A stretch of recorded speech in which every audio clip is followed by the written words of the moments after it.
এবার কি গাঙ্গুলি বাড়ির বড় বউ কুসুম গাঙ্গুলি এবার পালন করছে ভিক্ষাব্রত? কেন এই কঠিন ব্রত?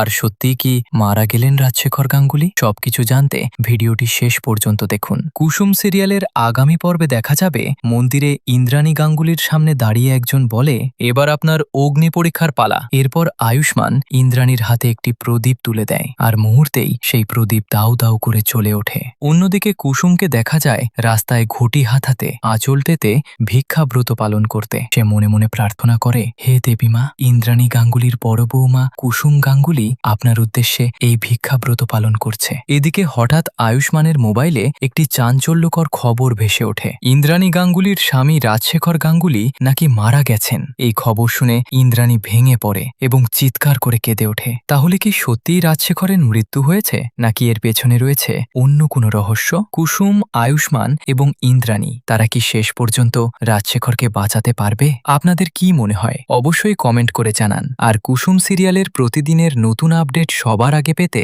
এখনই আমাদের ইউটিউব চ্যানেলটি সাবস্ক্রাইব করুন, ভিডিওতে একটি লাইক দিন এবং পাশে থাকা বেল আইকনটি অন করে রাখুন। ধন্যবাদ সবাইকে।